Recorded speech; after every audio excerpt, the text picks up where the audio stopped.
fixemos a última parte da tarde, como vichedes no programa, o que quixemos foi facerlle un hueco á literatura, pero un hueco grande, e a lectura crítica que nos invita a Guadalupe non queríamos que faltase, e finalmente buscamos para o peche destas xornadas pois outro regalo dos moitos que nos fixeron as persoas que nos acompañaron e as persoas que viñeron de fora, as persoas que nos acompañaron desde aquí, desde Galicia, e o profesorado que nos compartiu as súas experiencias connosco.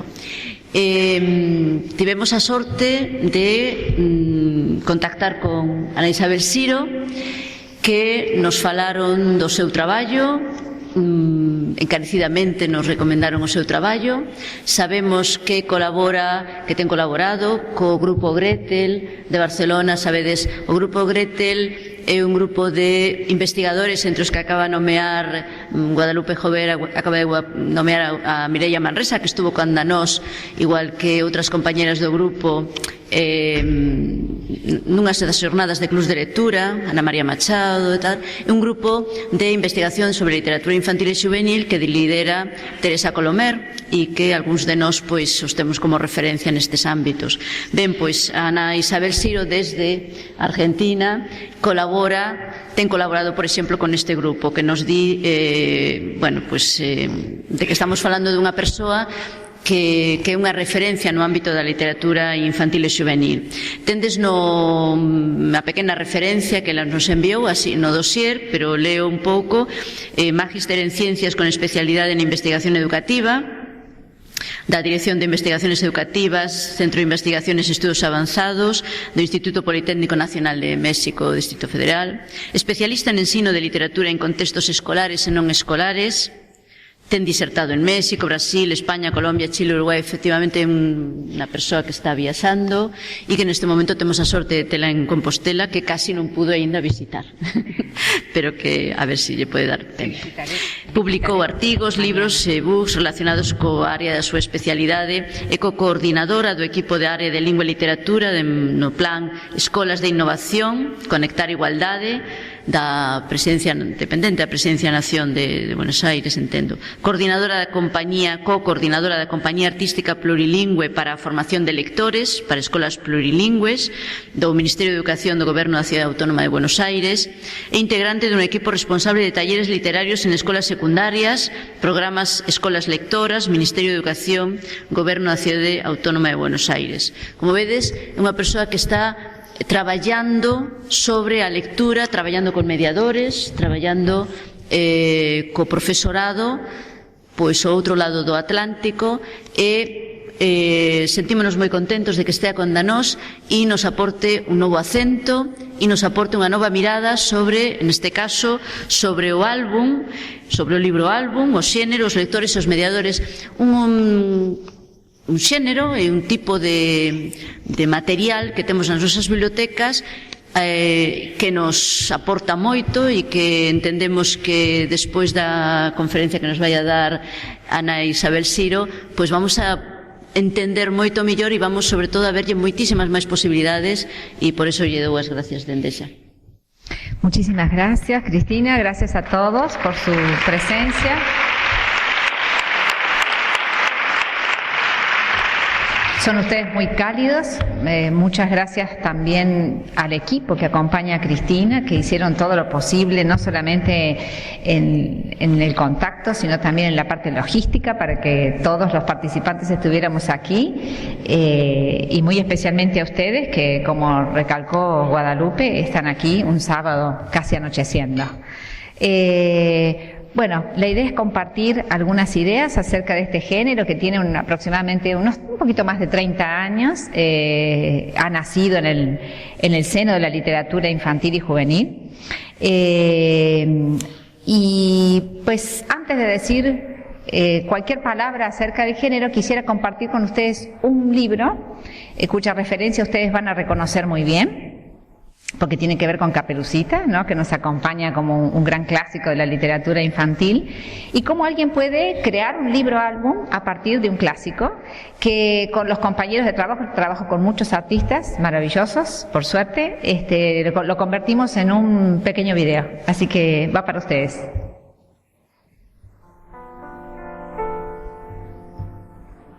Una caperucita roja.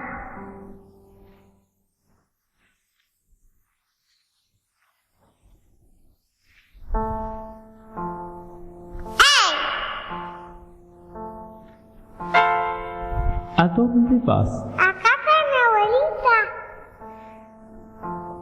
Mejor vienes conmigo. ¿A dónde? A comer. ¿Comeremos? Sí, carne tierna y roja. ¡Oh, qué orejas tan grandes tiene! ¿Son para escucharte mejor? ¡Eres muy peludo! También tienes ojos muy grandes. Y tus dientes son enormes. Son para comerte mejor. ¿No? Tienes mal aliento. ¿Yo? ¿Toma un caramelo? Gracias. Pues nada.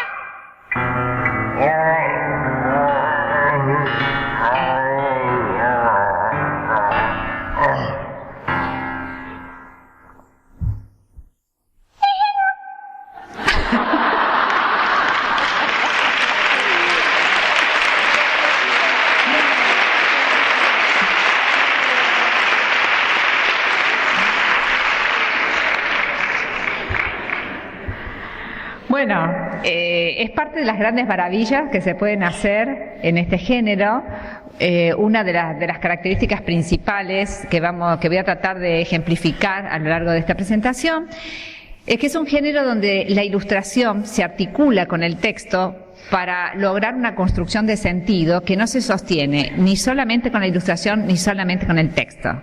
Fíjense que aquí en esta creación de Una Caperucita Roja, el texto clásico está elidido porque en realidad está repuesto por todos los lectores que conocemos de memoria ese relato. Y a partir de dar por supuesto que todos los lectores conocen ese relato, se puede jugar, por ejemplo, construyendo un rasgo paródico para Caperucita, ¿sí? La Caperucita clásicamente ingenua que conocemos en el relato tradicional es sumamente astuta, ¿no? Tan astuta que puede engañar hasta el último momento al lobo. Por supuesto que se necesitan ciertos conocimientos, no solamente acerca de la historia, sino acerca de ciertas construcciones literarias. Cuando hemos puesto a prueba este texto con niños muy pequeños, invariablemente consideran que lo que pasó, no se ríen. O sea, para reírse hay que poder captar la inversión en el perfil del personaje de Caperucita. La mayoría de los niños pequeños lo que piensan que sucede en esta historia es que se ahogó con el caramelo y que entonces tuvo una fatalidad, pero no les parece un texto divertido. Es decir, para que parezca un texto divertido, que resulte un texto divertido, hay que poder construir, captar el rasgo paródico. Entonces, en principio, hay muchas cosas para analizar en este texto, pero es un buen ejemplo de cómo pueden hasta reorganizarse textos tradicionales de nuevas maneras a partir de una original articulación entre imagen y texto que cumplen una función complementaria en la construcción de sentido. Curiosamente, y a diferencia de todos los géneros que nosotros heredamos de la literatura para grandes, heredamos todos en la literatura infantil y juvenil, este es un género que nace en el marco de la literatura infantil y juvenil, ¿sí? Y eso lo hace muy, muy particular, a pesar de que cada vez más los artistas involucrados, a veces es el mismo autor el que genera las ilustraciones y el que crea el texto, y otras veces el creador del texto es uno, pero necesita de un trabajo absolutamente complementario con el ilustrador para llegar a una obra artística única. Suelen ser a veces dos. Lo que sí es cierto es que cada vez más artistas se están generando, inclusive libros álbum para adultos, ¿sí? Yo voy a abordar muchos ejemplos para niños de primaria y niños más pequeñitos, porque por razones de tiempo no podía abordar textos más complejos, pero sí los hay, ¿sí? Y en todo caso después puedo dejar una lista de textos. Muchos de estos materiales también vamos a ver algunos otros videos a lo largo de la presentación.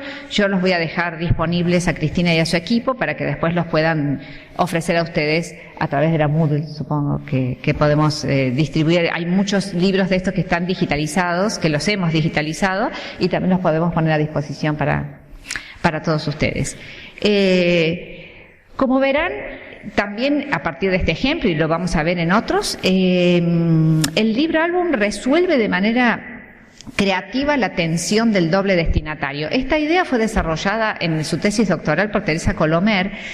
Digamos, la tensión del doble destinatario no es algo privativa del libro álbum, sino que el libro álbum resuelve de una manera creativa. Lo que Teresa plantea, y rescatando también investigaciones anteriores, es que en realidad la literatura infantil especialmente está totalmente atravesada por la tensión de escribir para un niño que nunca elige solo sus textos. Y cuando digo nunca elige solo es que aunque armemos una mesa de libros para ofrecer a los niños, esa mesa ha sido armada por un bibliotecario que seleccionó de su corpus disponible una cantidad X y hizo una selección especial para esa mesa. Con lo cual siempre hay un adulto intermediando la lectura de los niños. Y inclusive si no hablamos del contexto escolar, sino del contexto familiar, también un niño nunca va solo a un lugar a comprar un libro, ¿no? Entonces, hay a lo largo de la historia diferentes formas en que los autores han puesto guiños, no solamente para sus destinatarios infantiles, sino también para los destinatarios adultos que los acompañan. No es este el lugar para desarrollar toda esa cuestión teórica, pero sí para señalar que el libro álbum resuelve de manera creativa esta tensión de estar dirigiéndose a los niños y al mismo tiempo a los adultos que los acompañan, que intermedian, que seleccionan con ellos o por ellos en algunos casos. Y la otra cuestión que aparece, como sí vimos en este ejemplo del libro de Una Caperucita Roja, es que ofrece una alternativa de acceso, de complejidades narrativas, que pueden ser acercadas a niños más pequeños gracias a esta articulación entre texto e imagen. Es decir, si muchas de estas cuestiones, por ejemplo este rasgo paródico de Caperucita, estuviera sostenida solo por texto, sería un material quizá para niños más grandes. Al estar articulado con la imagen, hay muchísimas cuestiones que están, la descripción, la actitud de los personajes, está sostenida por la ilustración. Y eso facilita que estas complejidades narrativas estén disponibles para niños más pequeños. Vamos a ver varios ejemplos sobre eso, ¿sí? Cecilia Bayur es una de las especialistas en Argentina que más ha publicado artículos muy interesantes, todos están en la web, sobre el libro álbum. Ella dice que es una manera coral de construir sentidos, donde se conjugan voces provenientes de múltiples lenguajes, el de la palabra, el de la imagen, el de las búsquedas inquietas de la edición, y en todo aquello que hace la materialidad del libro. O sea, en el libro álbum todo cuenta, la tipografía, la diagramación, el libro como objeto, el papel de que está hecho, la diagramación misma del objeto libro. Voy a pasar rápidamente un listado de recursos que utiliza el libro álbum y simplemente los enumero porque los vamos a retomar a propósito de ejemplos, donde los vamos a ver en acción, ¿sí? Esto que decía antes, de delegar en la imagen la descripción de los personajes, los escenarios, las acciones de algunos personajes. Otro recurso que suele aparecer es el desdoblar el hilo argumental incluyendo una historia dentro de otra. Fíjense que en realidad estamos hablando de recursos que ya existen en la literatura que conocemos, la literatura a papel, ¿no?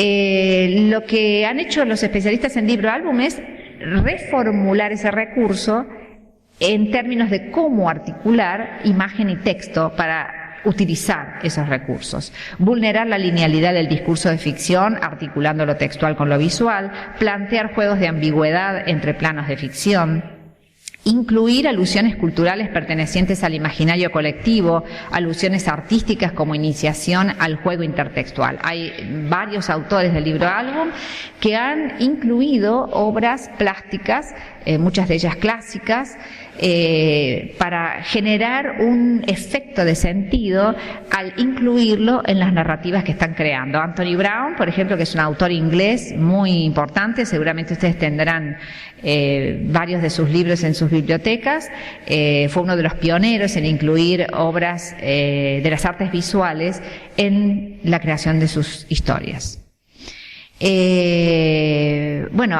También algunos autores, entre ellos Anthony Brown, plantean nuevos desafíos a los lectores, poniendo al descubierto las reglas por las cuales construyen esos libros. Es decir, cuentan a sus lectores cómo lo armaron. Y entonces esto en parte es también un juego metaficcional que vamos a analizar en algunos ejemplos, ¿sí?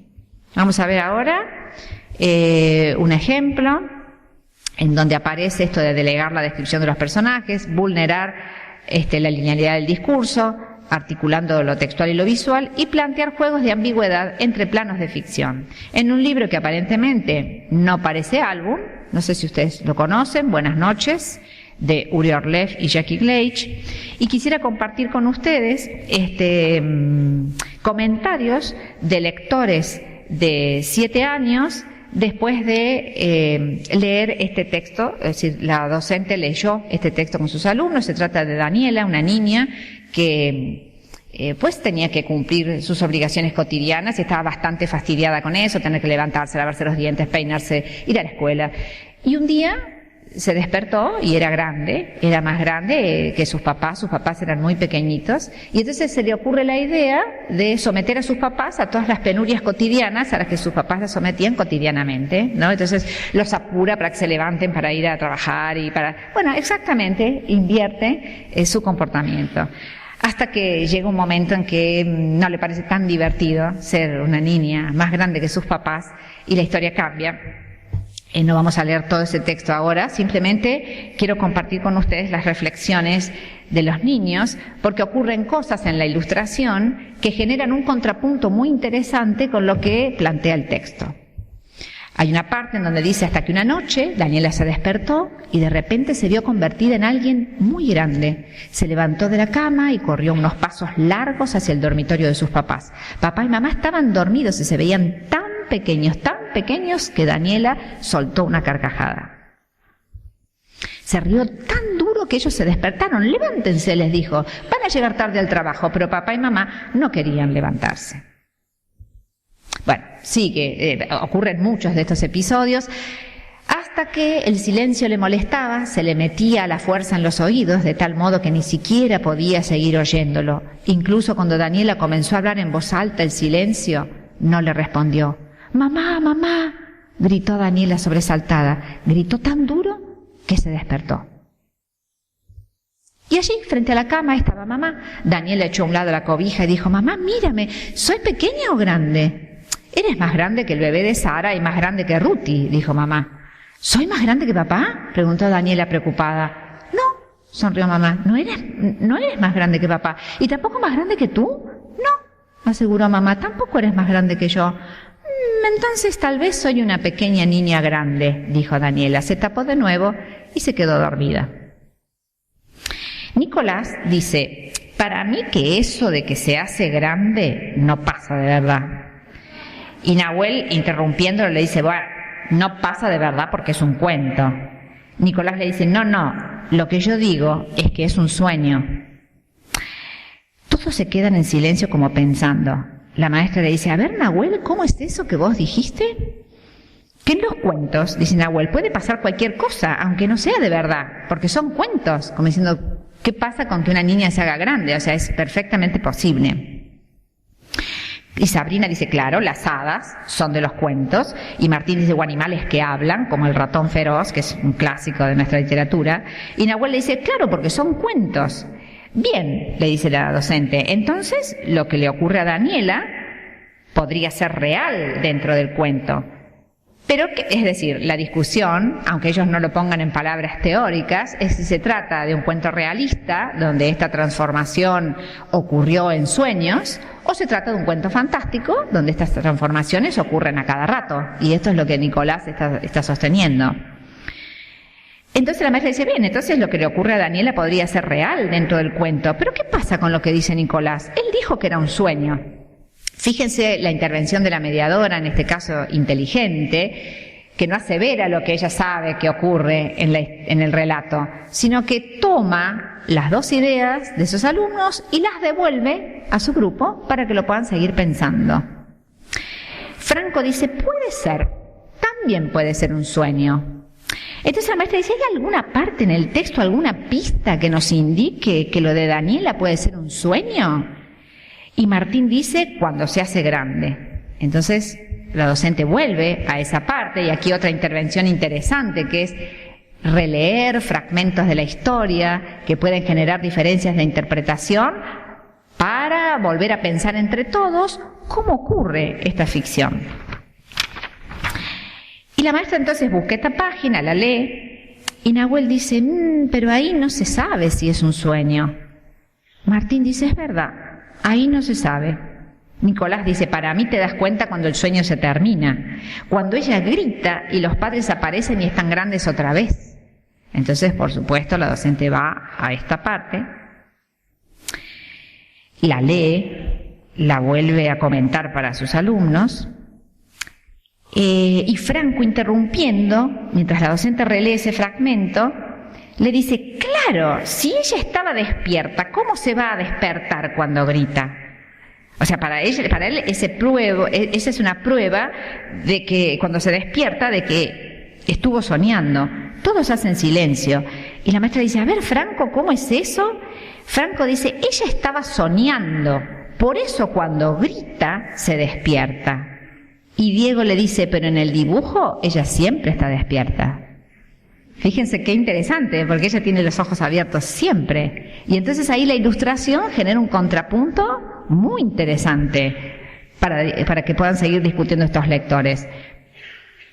Nicolás dice, lo que pasa es que ella estaba despierta en el sueño y cuando grita se despierta de verdad. Fíjense cómo ahí lo que dirime la diferencia es la interpretación, porque los ojos como ilustración están siempre abiertos.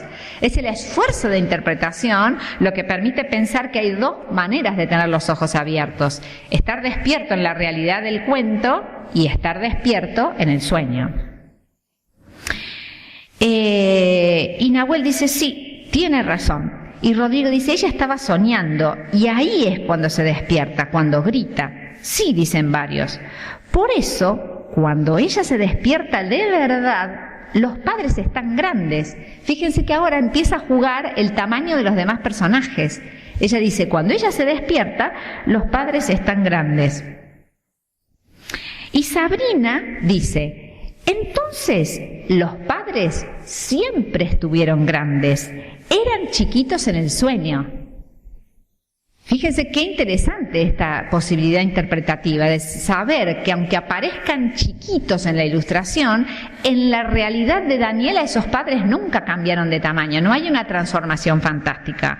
Entonces la maestra dice, por lo visto hay una parte del cuento que parece ser un sueño, y la otra pregunta también interesante, porque la docente podría haberse quedado feliz de que los chicos estaban profundizando su interpretación a partir del contraste con lo que mostraba la ilustración.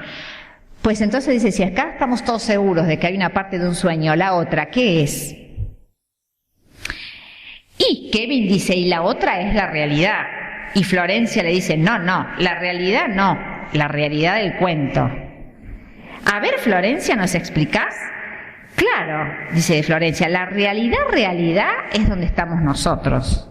Y Nahuel dice, ¡buah! La realidad de Daniela es lo que le pasa a ella de verdad en el cuento.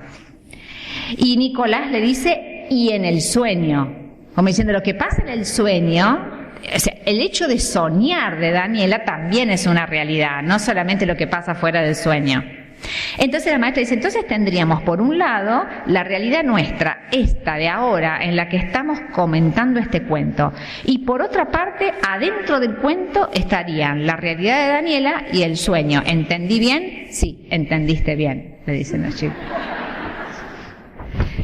Fíjense que algo tan sencillo, sigue, ¿no?, el relato, pero no viene el cuento hoy. Qué cuestión tan sencilla como el tamaño de unos personajes a lo largo de la historia, o un par de ojos abiertos en dos planos de ficción diferentes,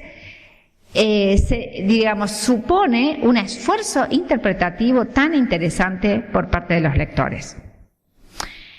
Por supuesto que Teresa Colomer, que ha trabajado mucho sobre este género. Bueno, el grupo Gretel viene trabajando un montón desde Barcelona sobre este género. Hay otro grupo muy importante en la Universidad de Cambridge que lideran Morag Style y Evelyn Arisp, que viene trabajando también mucho sobre este género. Se trata de un lector integrado en una sociedad alfabetizada y con gran influencia de los medios audiovisuales. Vamos a ver muchos ejemplos de intertextualidad con obras plásticas, con personajes del imaginario colectivo que aparecen de manera fuerte. Y la otra cuestión es la de suponer que el texto es leído y mirado y no solo escuchado. Esa es una particularidad muy especial para compartir libros álbum con los lectores, que es necesario mostrarlo. Antes, cuando no teníamos tanto acceso al cañón y no digitalizábamos los libros, pues armábamos la ronda y mostrábamos los libros. Es decir, la relación entre la imagen y el texto es indispensable que sea no solo escuchada, sino vista, ¿sí? Y esto es un rasgo particular del género.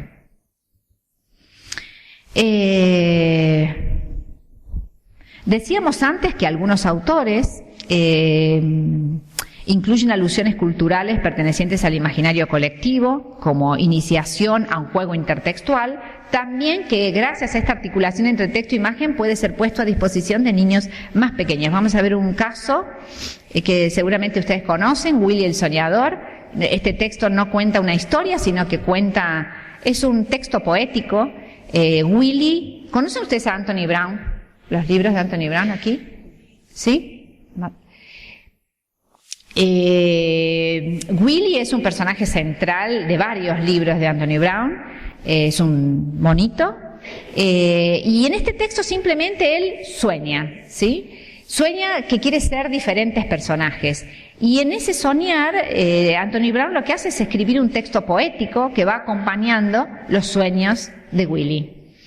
Fíjense que en esta etapa ya hay un indicador intertextual muy importante. Él es un gran admirador de René Magritte, además de otros autores, el pintor belga, surrealista, por lo menos en un periodo de su trabajo, y juega mucho con una idea muy importante que sostiene Magritte en su obra, a diferencia de Dalí, digamos, que trabajó más sobre el mundo del inconsciente, el mundo de los sueños. Magritte decía: yo quisiera llamar la atención de los espectadores a través de los objetos de la vida cotidiana, o sea, haciendo que las cosas que son habituales, que son de todos los días, poniendo junto lo que nunca podría ir junto. Por ejemplo, que una roca pesada pudiera estar flotando sobre el mar, ¿no? Y de esa manera generar una ruptura en el espectador. Y Anthony Brown toma esta idea a partir de esta obra que ustedes ven en el fondo, ¿sí? Una obra que se llama El Castillo de los Pirineos.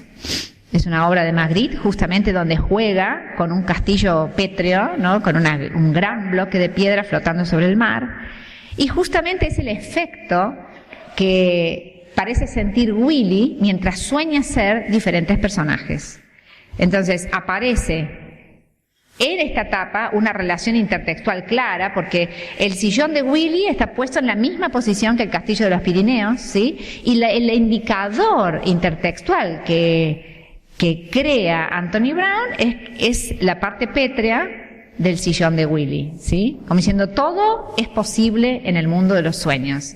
Y lo juega, obviamente esto no está avisado, ¿sí? Es un juego intertextual que ahí comienza el guiño tan interesante entre los adultos y los niños. Esto que decíamos antes, ¿no? De un género que propone guiños para los niños y también para los adultos. Un papá, un docente que esté mirando este libro, si el docente no lo sabe, hemos trabajado con profesores de plástica de los centros educativos, de artes visuales, que nos enseñan a mirar estos libros y dicen, ay, porque esta yo es una obra que conozco y se llama así y la va a buscar. Y entonces, justamente se puede hacer una hermosa tarea compartida entre los profesores de artes plásticas o de artes visuales y el profesor de literatura o el bibliotecario, para aprender a mirar estos detalles que generan comunidad entre los adultos y los niños. Los niños quizás no saben que esto tiene relación con René Magritte, pero sí lo sabe un adulto o lo puede saber.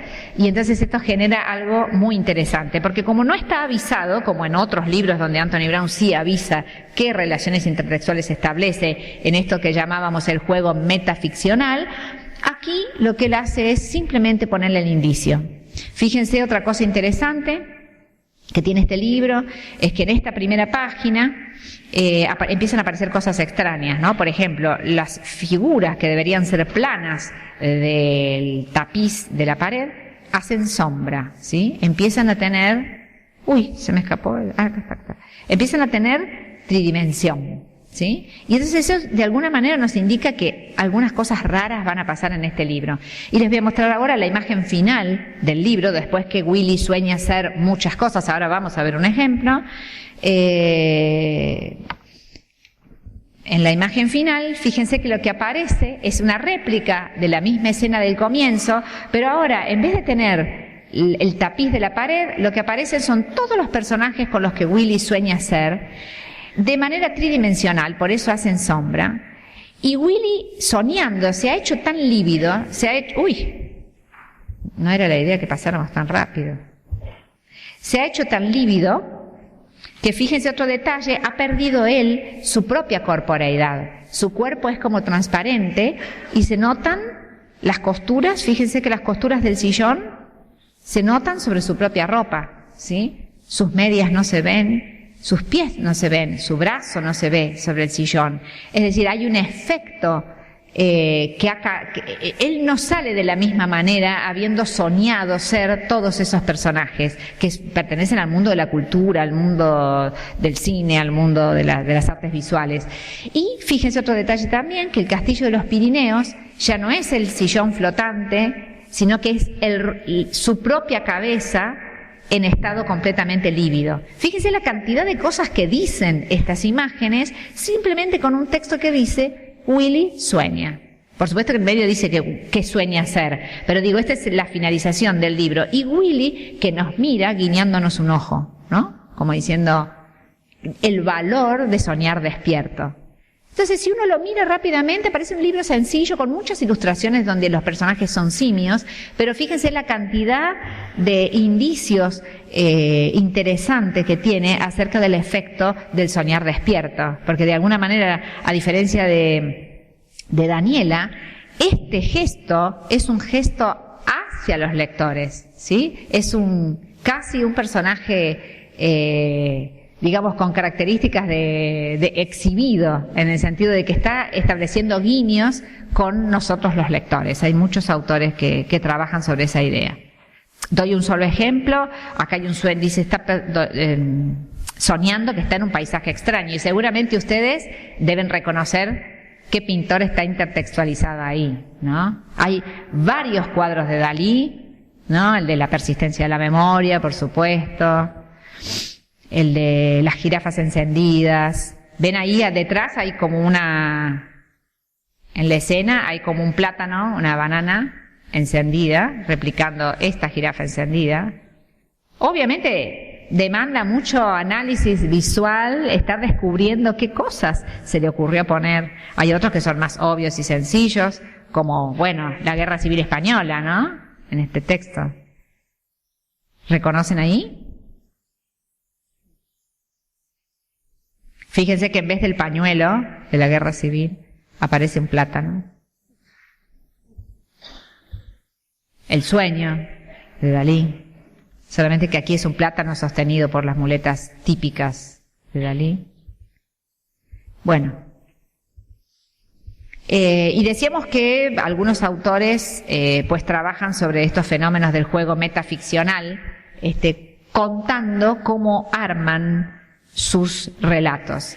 Y aquí voy a tomar también a una autora del grupo de Teresa Colomer, que vive en Madrid. En realidad ella es venezolana, pero hace muchos años que vive aquí. María Cecilia Silva Díaz, que escribió un libro extraordinario que les recomiendo, que también le voy a dejar a Cristina, pero que lo pueden encontrar en la web. La metaficción como un juego de niños, una introducción a los álbumes metaficcionales, que es esta invitación que hacen los autores para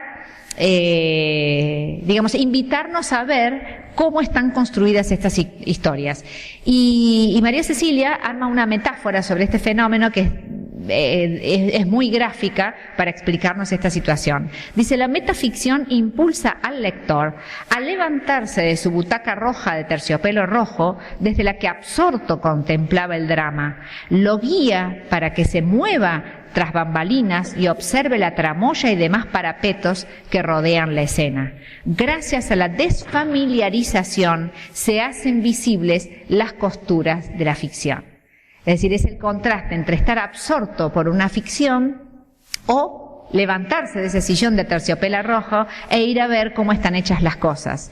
Entonces, ella plantea en ese texto que tiene dos componentes la metaficción: vulnerar y descubrir. Para que se pueda jugar metaficcionalmente se necesitan las convenciones. Es decir, para que nosotros podamos divertirnos con una Caperucita Roja astuta que es capaz de calificar de ingenuo al lobo, necesitamos saber que Caperucita era ingenua en la historia tradicional, es ingenua en la historia tradicional, ¿sí? Entonces se necesita esa convención para que la ruptura sea posible. Entonces la metaficción vulnera y permite descubrir las costuras de las cuales están hechas, y eso genera una toma de conciencia que es tan divertida como estar sentado disfrutando ingenuamente de una ficción. Los dos planos son interesantes. En metaficción, dice María Cecilia Silva Díaz, se vulneran las convenciones de las narraciones canónicas. Las convenciones están allí para ser atacadas y se descubren los mecanismos que sostienen las convenciones, y esto genera una toma de conciencia. Voy a saltear algunos ejemplos, ¿no? ¿Cómo cuánto tenemos? Si lo encuentran, este es un libro extraordinario, La segunda princesa, de Hawin Oram, editado aquí, y de Tony Ross. Tony Ross, que es también un especialista inglés de libros álbum, ilustrador. Ha hecho también sus propios libros, ilustrando y escribiendo, y Hawin Oram, que es una autora japonesa. Me encanta porque voy a tener que pasar las cosas que no vamos a analizar aquí, pero que van a quedar picando para que ustedes las puedan buscar. Porque sí, tenemos poco tiempo y voy a analizar este ejemplo que es muy breve. Hay formas de armar microficción, que es transgredir las barreras entre el argumento y lo que está afuera como soporte, el libro como soporte.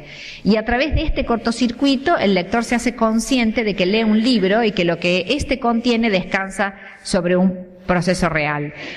Pero el ejemplo que quiero analizar es de un personaje, es el creador del mundo narrativo, va enunciando el mundo de ficción. No sé si conocen Cuento de Oso.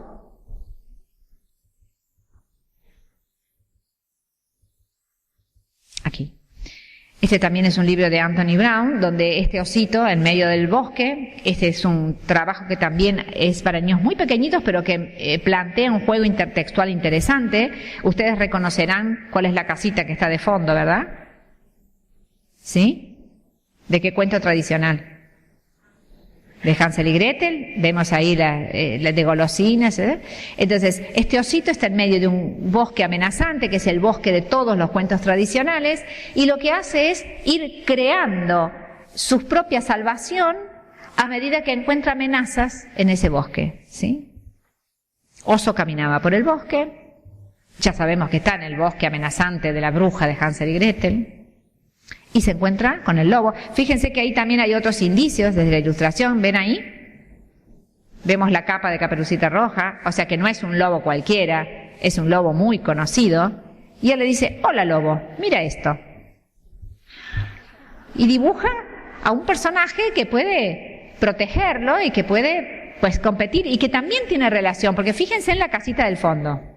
La que recién era la casita de Hansel y Gretel ahora se ha convertido en la protectora casita de ladrillos de los 3 cerditos. Fíjense que nada de eso se dice en el texto, y este también es un guiño mucho más sencillo que el que analizábamos en Willy el Soñador, donde un adulto recibe guiños que puede reponer para los niños. Esto para un docente, digamos, puede jugar contando todas las historias que están vinculadas a este cuento de Oso, ¿sí?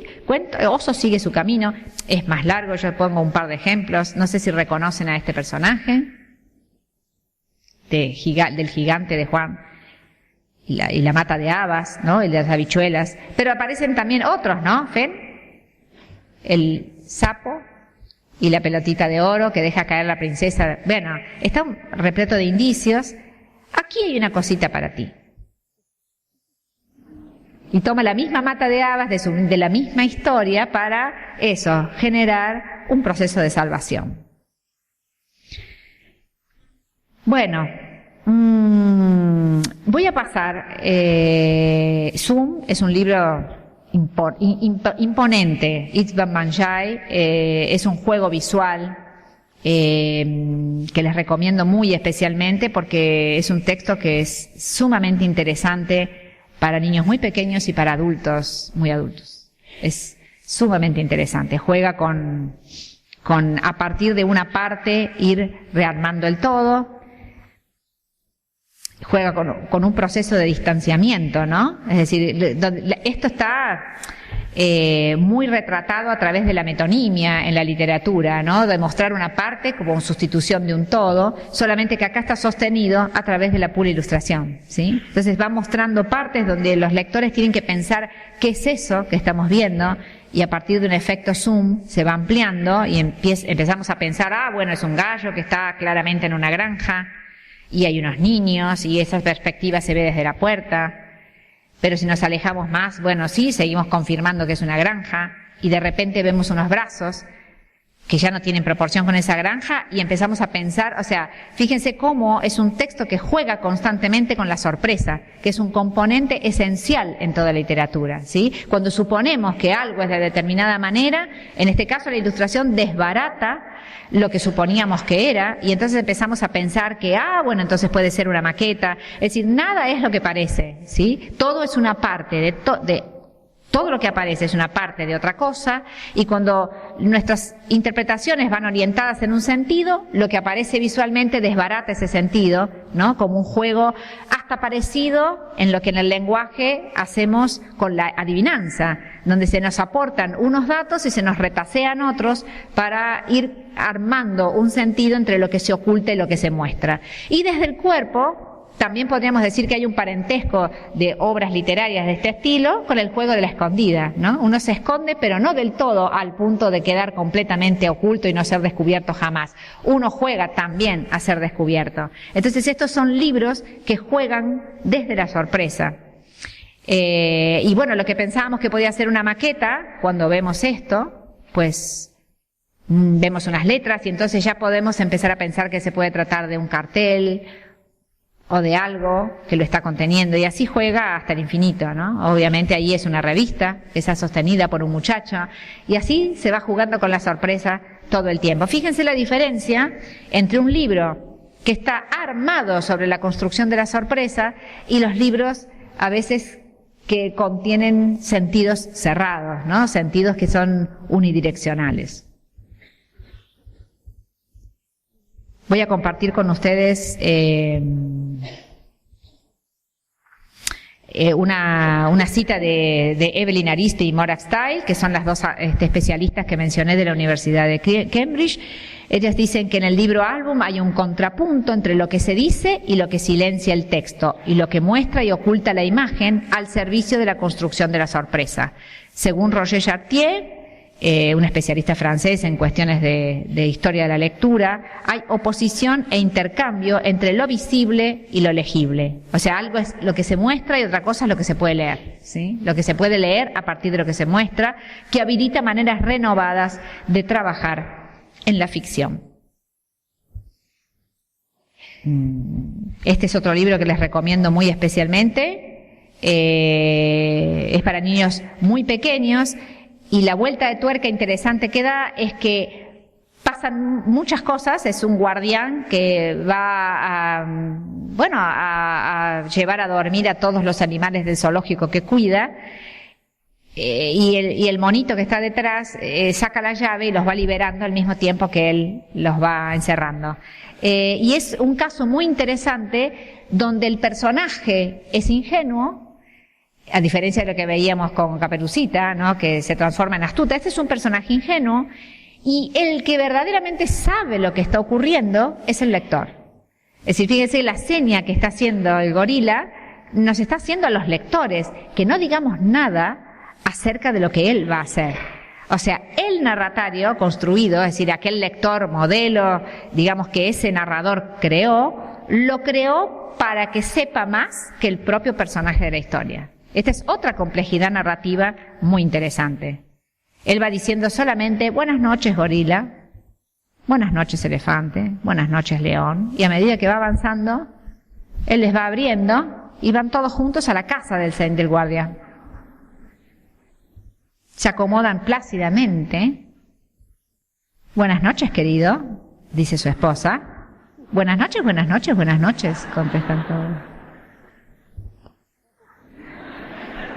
Gran interrogante, ¿quién está respondiendo? No, es absolutamente delicioso. Ahí va ella a llevarlo. Imagínense que además el guardia no solo no se enteró de todo lo que el gorila hizo con los animales del zoológico, sino que además ni siquiera se enteró que su esposa tuvo que ir a guardarlos nuevamente. Y cuando ella dice tranquilamente, buenas noches, zoológico, no sé si alcanzan a ver que él se está viniendo de nuevo y nos hace señas de que no digamos nada. Se escurre entre las sábanas. Buenas noches, querido. Buenas noches. Buenas noches, gorila. Bueno, un libro, digamos, que pone en alta estima el lugar de los lectores, ¿sí? El lector es el que más sabe. Entonces, ¿de qué se trata formar lectores de libros álbum? Favorecer la articulación entre qué y cómo se dice desde lo escrito y qué y cómo se muestra desde la ilustración, la diagramación y la tipografía. Hay libros de Anthony Brown, por ejemplo, Voces en el Parque, que no voy a analizar en este momento, además escribí un artículo sobre eso que también le voy a dejar a Cristina. En una presentación que hicimos en México con María Cecilia Silva Díaz, y las dos conferencias están juntas y justo las dos analizamos Voces en el Parque, que es una obra maestra de Anthony Brown, donde la tipografía tiene una enorme importancia y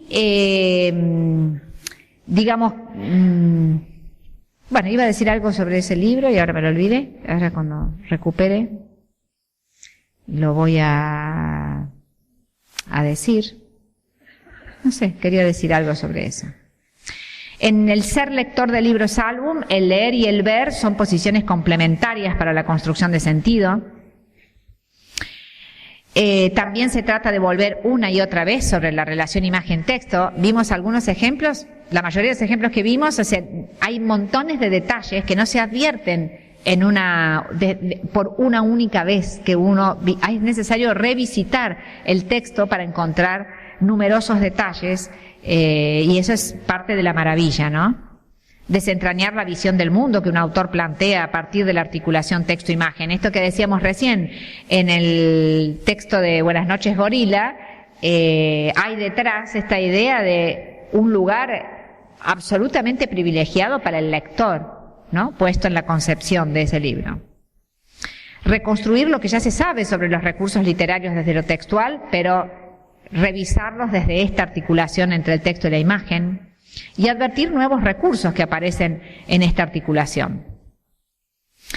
ser consciente del papel activo del lector en esta construcción de sentido, siempre, pero especialmente en estos libros que es necesario volver una y otra vez para rescatar todos sus detalles. Y hacerse consciente de ciertos aspectos del funcionamiento de la literatura, es decir, esto que decíamos, cuando miramos cómo están hechos los libros, pues el mirar las costuras de la ficción nos hace tomar conciencia acerca de cómo están armados. Y quiero compartir con ustedes este es un libro que les recomiendo muy especialmente, se editó aquí, en SM España, se llama Yo Espero, no tenemos tiempo ahora de verlo, voy a compartir con ustedes una gran obra. Yo no sé qué habré pensado en quedarme toda la tarde y la noche, ¿no? Voces en el Parque, este es el libro una obra maestra de Anthony Brown. Tiene cosas extraordinarias que no vamos a analizar, porque quiero compartir con ustedes un libro que se llama Los Tres Cerditos. Voces en el Parque es una parodia de la realeza inglesa, ¿no? De la familia real inglesa. Los Tres Cerditos, otra vez con los cuentos tradicionales de David Weisner, pero voy a compartir, sí, la obra a través de un video que armamos.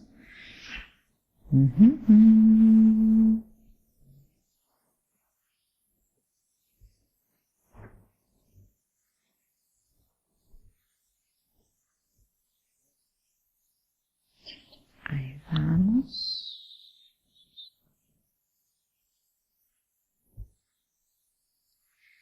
Traten de prestar mucha atención a las cosas que pasan en este texto a partir de lo que hemos hablado. Los Tres Cerditos, David Weisner.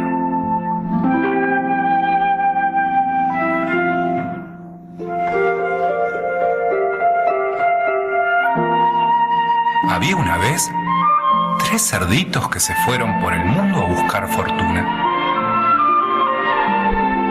El primer cerdito decidió hacerse una casa y se la construyó con paja. Llegó el lobo, llamó a la puerta y dijo: Cerdito, cerdito, déjame entrar. Y el cerdito contestó. Ni por los pelos de mi barbilla. Entonces el lobo dijo: Pues soplaré, soplaré y tu casa tiraré. Así que el lobo sopló y sopló y la casa tiró. ¡Me ha hecho salir volando! Y al cerdito se comió. El segundo cerdito construyó una casa de madera. Llegó el lobo, llamó a la puerta y dijo: Cerdito, cerdito, déjame entrar. Y el cerdito contestó.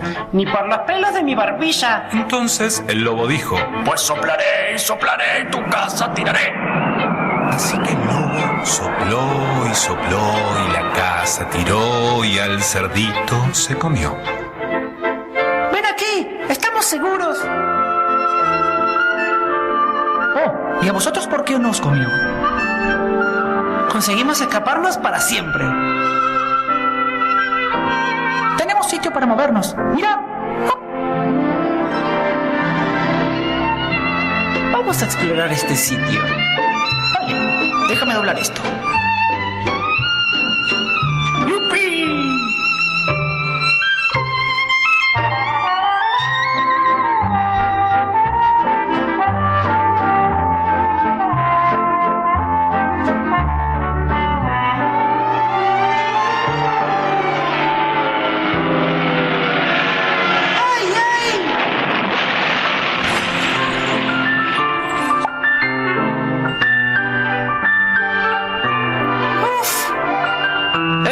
¡Por allá!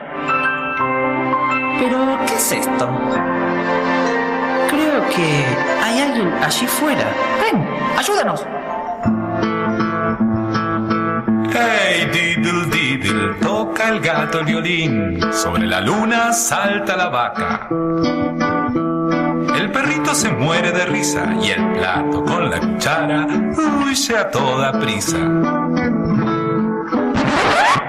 ¡Vámonos de aquí! pero ¿a dónde? Mejor por acá. Vamos. Entremos por aquí. No te muevas. En lo alto de una montaña vivía un enorme dragón que vigilaba una rosa hecha del oro más puro. El rey decidió apropiarse de ese tesoro. Envió a su hijo mayor para que matara al dragón y se llevara la rosa de oro. Ven con nosotros, deprisa. El príncipe, espoleando a su corcel, cabalgó hasta la cima de la montaña, desenvainó su espada y mató al poderoso dragón. Gracias por rescatarme, noble y valiente puerco. No hay de qué. ¡Hey! ¡Hola! Mira quién viene. Bienvenido.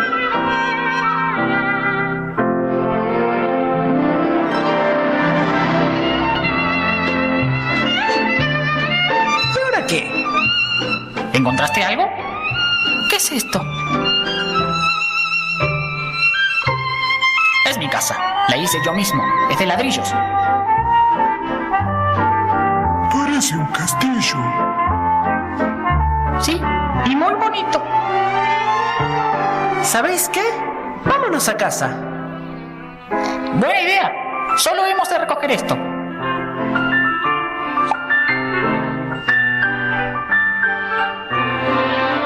Llegó el lobo, llamó a la puerta y dijo: Cerdito, cerdito, déjame entrar. Y el cerdito contestó. Ni por los pelos de mi barbilla. El lobo dijo: Pues soplaré, soplaré, en tu casa tiraré. El lobo sopló y sopló, pero por mucho que soplara y soplara, no podía tirar la casa. Entonces se subió al tejado. Bueno, ya basta. Entrad todos. La sopa está lista. Creo que esto nos va a gustar.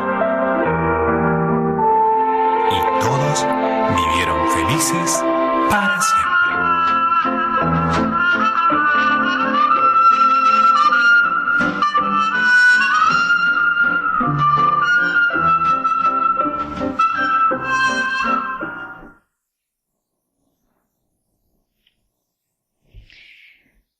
Bueno, como verán, hablábamos antes de los rasgos del libro álbum y creo que este texto los integra de una manera extraordinaria. Primero, por la cuestión de intertextualidad, de la aparición de esta historia tradicional sobre las cuales, por supuesto, David Weisner puede hacer lo que dice María Cecilia Díaz, de vulnerar y descubrir, ¿no? Es decir, es posible vulnerar lo que pasa en esta historia. Se habrán dado cuenta que la primer cuestión vulnerada es que los cerditos pueden salir del margen de su propia historia, ¿sí? Entonces aquí lo que también es objeto de digamos, de metaficción es convertir el objeto libro que contiene el cuento tradicional en parte de la historia, ¿sí? Se convierte ese mismo objeto libro. Entonces es un libro del cual ellos pueden salir para visitar otras historias a la hora de escapar de los peligros. Y ahí hay un recurso muy propio del libro álbum, que es el contrapunto que se genera entre el texto y la ilustración. Fíjense que en esta escena dice que el lobo sopló y sopló y la casa tiró y al cerdito se comió. Y la imagen muestra lo contrario. Es decir, que en muchos casos, a diferencia de lo que ha sucedido con la ilustración en la historia de los libros para niños, donde la ilustración acompañó siempre al texto, digamos, ha cumplido un rol de ilustrar y acompañar lo que el texto decía. En este caso se empiezan a jugar contrapuntos, donde a veces la ilustración muestra lo contrario de lo que dice el texto. Por eso ese lobo mira desconcertado, y esa es una información que tienen que integrar los lectores. El texto dice lo que se espera que diga y la ilustración muestra exactamente lo contrario. Y al mismo tiempo esta cuestión de salir de los propios márgenes del libro, donde dice, ¡hey! Me ha hecho salir volando. Volvemos a la historia tradicional y ahí escapa el segundo cerdito nuevamente y nuevamente vuelve a ocurrir que y el cerdito se comió. En realidad no se comió nada, o sea, está en otro plano de ficción. ¿Se acuerdan que decíamos esto al principio de los planos de ficción que aparecen como en simultáneo, aparecen puestos en juego? Esto aparece de una manera muy notable en este texto, donde se empieza a jugar con las páginas de la historia de donde ellos se han salvado. Conseguimos escaparnos para siempre. Lo curioso es que cuando arman el avioncito para escaparse, yo digo, ¿dónde se escapan? En realidad ellos se escapan al mundo de la cultura escrita, porque no pueden escaparse a otro lugar, porque estos cerditos no son cerditos de la realidad verdadera, como decía Florencia en el ejemplo de la pequeña niña grande. En realidad, estos son cerditos de papel, son cerditos de la historia de la cultura escrita. Entonces, ¿cuál es su vía de escape? El transitar por otras historias de la cultura escrita. Pero lo curioso es que cuando arman un avioncito para escaparse a algún lugar de la historia de la cultura escrita, se llevan la página donde está el lobo, o sea, se lo llevan con ellos. Bueno, el trabajo que tiene sobre la perspectiva, Weisner, bueno, tiene otros libros que los invito a explorar por su cuenta, que son absolutamente extraordinarios. También este juego de, como en el caso de Gorila, donde se supone la existencia real dentro de la ficción de un lector, ¿no?, que está siendo partícipe de la construcción de sentido. En este caso, también el cerdito mira hacia los lectores diciéndonos, creo que hay alguien ahí afuera. O sea, es una manera de exhibir lo que se llama el narratario en teoría de la enunciación, ¿no? Es decir, aquel que, digamos, el lector que ha sido creado y supuesto por el narrador. Por supuesto, también hay bastante de teoría de la lectura en este texto. Fíjense que entran en una historia como un poco ridícula, digamos, un poco absurda, y los propios cerditos se sienten pudorosos en esa historia, donde nada tiene demasiado sentido, y entonces uno de ellos le dice, vámonos de aquí. Obviamente que con eso hay otros personajes, como el gato, que empieza a escapar. Ven que las partes de su cuerpo van tomando color diferente según cuál es el plano de la ficción que habitan. En este queda clarísimo, y también en el de la rosa. No sé si alcanzaron a ver, pero en esta escena donde el dragón se siente amenazado, está viniendo el príncipe a matar al poderoso dragón, y nuevamente en esta escena el texto dice que con su espada mató al poderoso dragón, y en realidad el príncipe está mirando el espacio vacío donde el dragón ya no está, ¿sí? Allí. Lo interesante también es que los personajes que salen de sus planos de ficción siguen manteniendo el discurso del plano de donde provienen, ¿no? El dragón le dice, gracias por rescatarme, noble y valiente puerco. O sea, su discurso de historia antigua de la época de los castillos sigue manteniéndolo en esta interacción con los demás personajes. Y este es, bueno, claramente un paseo por la historia de los libros, un paseo por la cultura escrita, lo que cada uno va encontrando. Hasta que finalmente, bueno, se cansan también. Como Daniela se cansó de ser una niña grande, estos personajes ya se cansan de estar fuera de su propia historia y vuelven a situarse en ella. Vuelve a aparecer la misma secuencia, pero con otro desenlace, ¿no? Con todos estos personajes que se han ido haciendo amigos. Por supuesto, no ocurre, ellos no permiten que ocurra lo de la entrada del lobo en la chimenea, y el lobo, fíjense que queda en el fondo del bosque como espectador de este encuentro de amistad entre estos personajes que se han encontrado en los distintos libros, ¿no?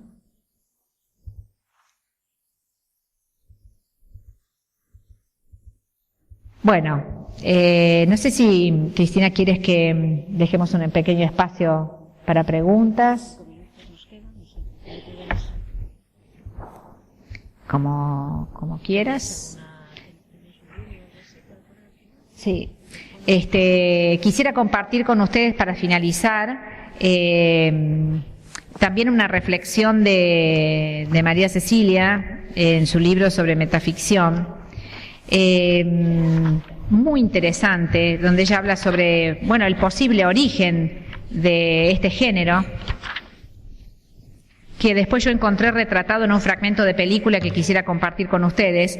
María Cecilia Silva Díaz dice que un factor que explica esta tendencia a apartarse de las formas canónicas y a abrazar el juego experimental, porque uno de los rasgos muy notorios del libro álbum es esta posibilidad de experimentar, digamos, de tener los autores que representan a este género se sienten como con la libertad de experimentar con las formas canónicas. Y ella dice, un factor que explica esta tendencia se encuentra en el origen del álbum, ligado a formas no canónicas de la literatura, como los chapbooks, la caricatura y el cómic, y también influenciado por los juguetes impresos, tales como los teatrinos y panoramas y los muñecos de papel recortables. Los indicios populares, alejados de lo que se consideraba una literatura culta, han determinado la libertad de la que goza el libro álbum, citando a Lewis de 1996.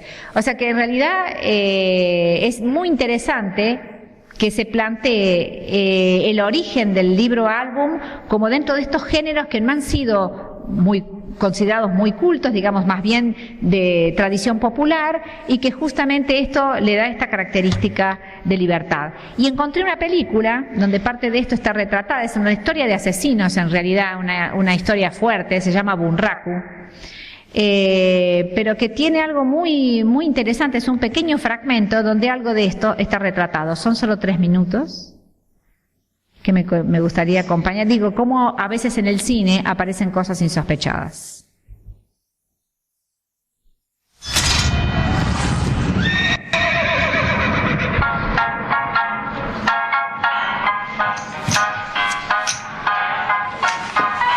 Hot sake.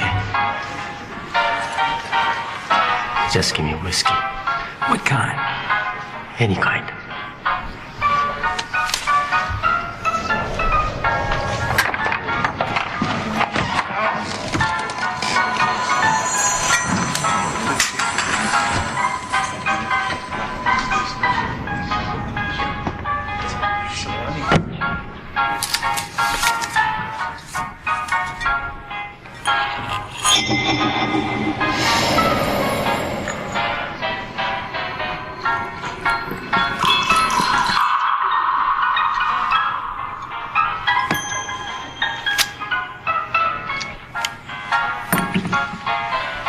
How much is it? 55. For a glass? You said any kind.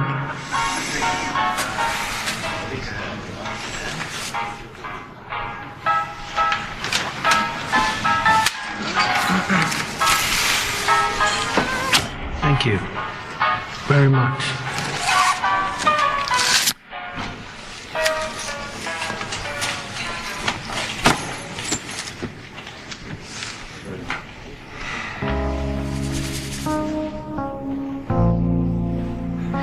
Man needs a hobby. Mine's pop-up funnies. Pop-up funny?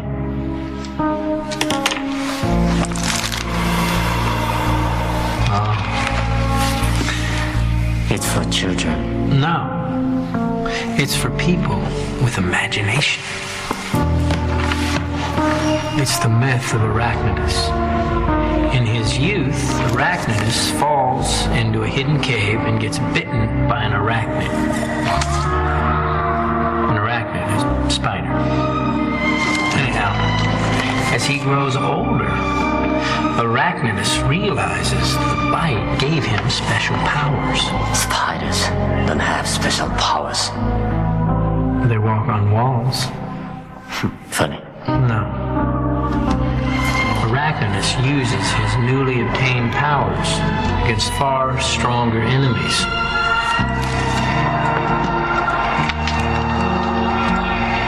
Realizes that his new power gives him a responsibility to fight for the greater good, for the weak man's freedom. So, it's a story about personal responsibility. And then some. Why don't you drink? Como dicen los personajes, ¿es para niños? No, es para gente con imaginación.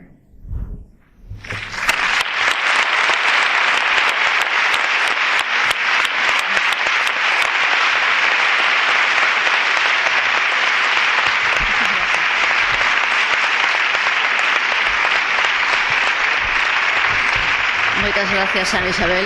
A verdad que con isto último casi me respondiches a pregunta que pensaba facerche. Que pensas do libro álbum para os maiores? Que piensas del libro álbum para edades un pouco superiores con respecto a los que nos has enseñado, ¿no? Pues, claro, hay muchísima producción. Uno de los pioneros en la producción de libros para personas más grandes, digamos, para chicos más grandes y para adultos es John Tan. Es un autor australiano maravilloso de descendencia malaya, que hizo un libro que quizá ustedes hayan visto, que se llama Emigrantes, ¿no? Sí. Que han dado mucho por Europa, sobre todo porque justamente trata un tema que es muy candente. Es una novela gráfica extraordinaria, o sea, y muchísimos algunos de los libros que hemos analizado aquí, también Zoom o Los Tres Cerditos que analizamos recién, me parece que son tan interesantes para niños como para grandes, o sea, depende qué es lo que uno mire, ¿no? Los juegos intertextuales en los libros de Anthony Brown con las artes visuales son fabulosos, o sea que en realidad creo que encontrar en Bunraku, que es una historia completamente violenta, encontrar esta escena donde dos conversan acerca de qué es para niños o no es para niños y que justamente está trabajando sobre un pop-up, ¿no? Me pareció que representa bastante esto que tú preguntas, ¿no? Sí, por eso te decía que has dado la respuesta a mi pregunta. Sí, Morak Style siempre dice, o dijo en una conferencia una vez en Buenos Aires, que los libros álbum son multicapas. Tienen muchas capas sobre las cuales podemos avanzar, abordar, y que los libros álbum necesitan también lectores multicapas. Es decir, que también nos demos nosotros la posibilidad de volver una y otra vez sobre estos textos para descubrir nuevos fenómenos de sentido, nuevas formas complementarias que muchas veces van más allá de lo que el propio autor quiso generar, ¿no? ¿Hay alguna pregunta, algún comentario que querades facer aproveitando que está Ana con nosotros? Ben, a mí me parece que os recursos que ela nos proporciona nesta presentación para analizar os álbumes efectivamente nos son válidos para a gran variedade de álbumes cos que temos presentes nas bibliotecas escolares e para poder descubrir novos álbumes, ¿no? Me parece moi interesante todas as túas aportacións e agradecemos moitísimo a túa presenza nestas jornadas.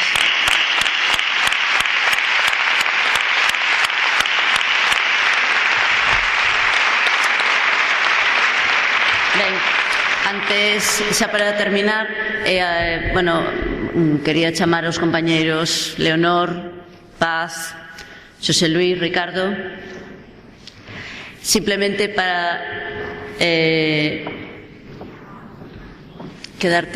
simplemente para que, os compañeiros que se van indo, porque efectivamente é tarde e hai viaxe, poñémolos, queríamos, pois que todos e cada uns que puñerades cara ás persoas que estamos en este momento na asesoría e na asesoría de formación de Cefore. Xa nos coñecedes a todos, pero hai algunhas caras novas que fostedes vendo estes días por aquí e que, queremos agradecer esta organización, bichedes, non é doada.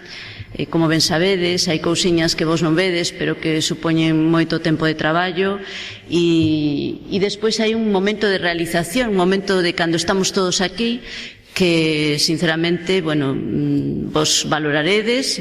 Despois Leonor vos vai a dar así algunhas recomendacións, pero desde a nosa óptica, foron indo como a un reloxo, disculpamos polos erros de ou erros ou pequenos fallos no tema dos cuestións técnicas que sempre pasan, pero que gracias a un montón de xente que temos aí reflectida e que agora vou a nomear, pois eu penso que foron unhas xornadas razoables. Vos non lo diredes na vosa avaliación.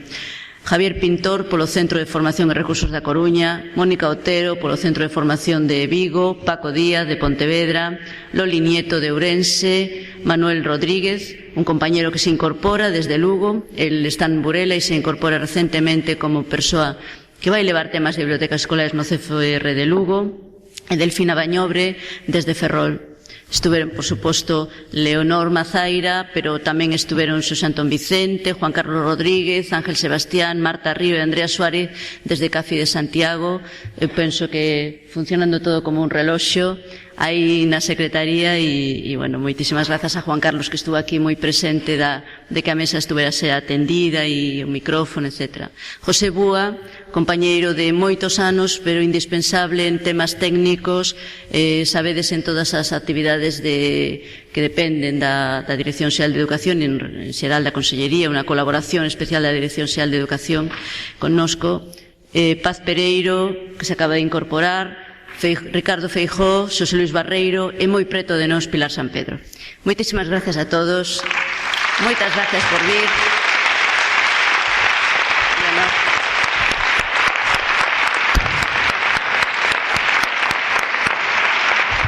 Ben, despois do que dixo Cristina non teño nada que dicir. Solo quero reiterar públicamente o meu agradecemento a todos estes compañeros que nos axudaron tanto a que isto saíra, creo que ben, a vos por pasar boa parte da fin de semana connosco, e pedirvos, por favor, que non esquezades a avaliación, porque a vosa avaliación nos axuda, leémola e nos axuda.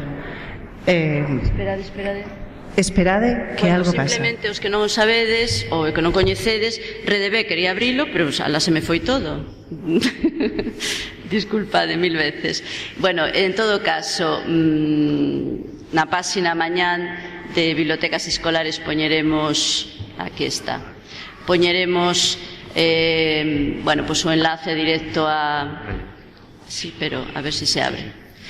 Están prácticamente, bueno, os coñecedes esta páxina, simplemente redb, bueno, edu.xunta.es/biblioteca/redb, pero xa digo, no buscador poñedes redb e xa vos sae directamente, e aquí están xa aberta a todos os recursos das xornadas, e na medida en que haberá algúns que todavía non estean subidos, algunhas presentacións, pero está todo aberto. Sempre dicimos que unha referencia para que poidades traballar cos vosos compañeiros. Aí van a estar as presentacións, están enlaces ás páxinas web dos centros dos que tuvemos experiencias, as páxinas das persoas que estuveron canda nós, artigos que nos foron deixando e que nos irán todavía, iremos completando, materiais que fomos poñendo desde a biblioteca, vamos, desde a asesoría. Fixemos un enlace para que os teñades aí moi presentes todos os números da revista Eduga nos que desde que se creou a sección de bibliotecas escolares hai un montón de experiencias, pois fixadevos a unha media de 15 por número, pois hai máis de 30 unhas 60 e algúns máis de experiencias en relación coa biblioteca escolar que se están dando no noso país, outros recursos, etc. En todo caso, que é unha referencia que podedes ter para poder nos vosos grupos de traballo, ahora que hai tantísima formación en centros, lembrade que tedes aí non somente as deste ano, sino de anos anteriores, un montón de vídeos de persoas que estuveron canda nós, experiencias distintas, que é todo un material que está a vosa disposición e que se non o atopades, preguntades. Dicides, onde está aquelo que... E punto, que nos contestaremos. Alguna cousa máis, Leonor? A min que malo será. Nada máis. Xa estuvemos aquí xa moito tempo e estaredes deseando chegar a casa, sobre todo os que viaxades. Pois boa viaxe. Ata pronto.